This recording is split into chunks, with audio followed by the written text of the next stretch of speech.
Life is a manifestation of where you direct your energy. It truly is.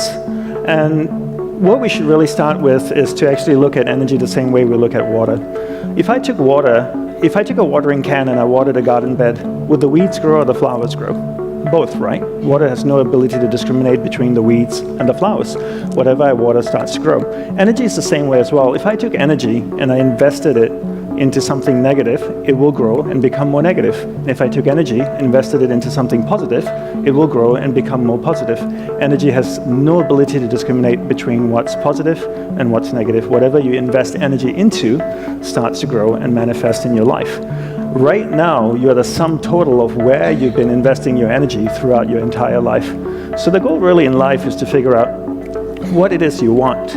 Right? What's your purpose in life, who and what's important in your life, and be able to direct energy towards that so that you can manifest that in your life. So where do we begin with this? We begin by understanding how the mind works.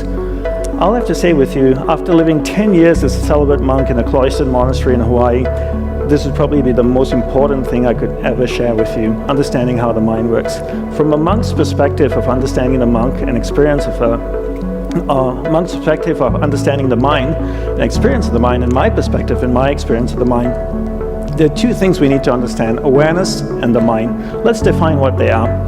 Let's define awareness as a glowing ball of light. So imagine an orb, a glowing ball of light that can float around. Let's call that awareness and put that aside.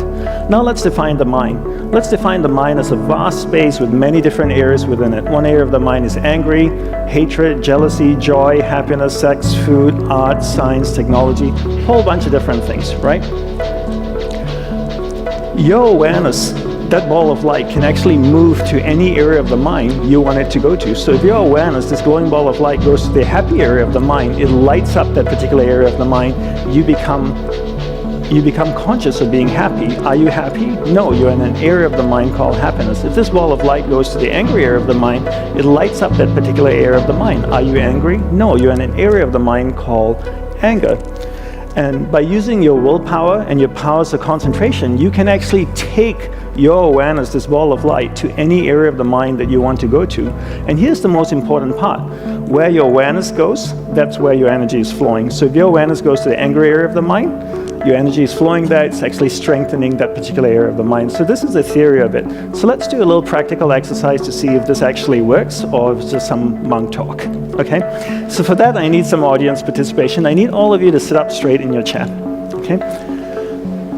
And put your feet down on the ground. And if you're leaning back in your chair, sit forward a little bit, keep your spine straight, roll your shoulders back, you can keep your head nicely balanced on top of your spine, your eyes are closed. Don't worry, we're not gonna chant or hold hands until later, just kidding. So take a slow, deep breath in with your eyes closed. Take a slow, deep breath in, slowly exhale. Then take another slow, deep breath in again, and then slowly exhale. I want you to become aware of the chair that you're sitting on. Is it comfortable? Is it not comfortable? The temperature of the room? Is it cold? Warm? What about your body posture? Is your spine straight? Your shoulders roll back? You're sitting a little bit forward, your head nicely balanced on top of your spine. Now I want you to become aware of the most recent wedding that you attended. Do you remember whose wedding it is? Were you happy for the couple getting married? Try and think as much detail as you can about the wedding. Do you remember what you wore to the wedding? Do you remember what the bride wore? Did she make a good choice with her dress? How was the food at the wedding? Alcohol? Did you drink a lot? Was there good music? Did you dance? Did you do some crazy wedding dance? Now I want you to become aware of the most recent vacation that you went on. What kind of vacation was it? Was it a surfing trip? Yoga retreat, holiday, shopping, camping, backpacking? Try and think as much detail as you can about the vacation. What was the weather like where you went? Was it cold, rainy, hot, humid, dry, snowing? Do you remember the favorite hotel you stayed in? How was the food? Bland? Spicy? Did you get sick eating the food? Did you shop a lot? What was one thing you bought on the trip that you really liked? Your eyes are still closed. I want you to become aware of the room again. Try and feel the temperature of the room. Is it warm? Is it cold? The chair you're sitting on, is it comfortable? Is it not? Is your spine still straight? Are you hunching? Are your shoulders roll back? Okay, slowly open your eyes and you can lean back in your chair. Well, thank you very much for doing that exercise with me. That exercise is really to prove two things to you. One is there's a clear separation between awareness and the mind, two completely different things. Most people can't concentrate for two reasons, right? One is they've never been taught how to concentrate. Second is they never practice concentration. How many of you growing up here in school had classes on concentration every single day, that the same way you had classes on geography, on math, and science? Anybody? I travel all around the world and I ask this question and nobody puts their hand up. How many of you, when you were growing up in school, were told to concentrate? Isn't that amazing? You get told to concentrate, but you never get taught how to do it, right? When I was growing up, I got told to concentrate all the time. Dandapani, concentrate on doing your homework. Dandapani, concentrate on eating your food. Anybody want to show me how to do it? No. How many of you have kids? How many of you tell your kids to concentrate? Have you ever showed them how to? No, right? And then if you don't show them how to concentrate, how would they know how to do it? And then if you want to be good at something, you have to practice it. If you want to be really good at concentration, you need to practice it all day.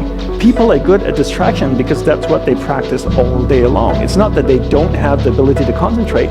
They've just practiced distraction and become really, really good at it. So how do we concentrate? We concentrate by practicing doing one thing at a time and integrating this practice into our everyday life. So for me, I look at my average day and I ask myself, what's a reoccurring event in my life?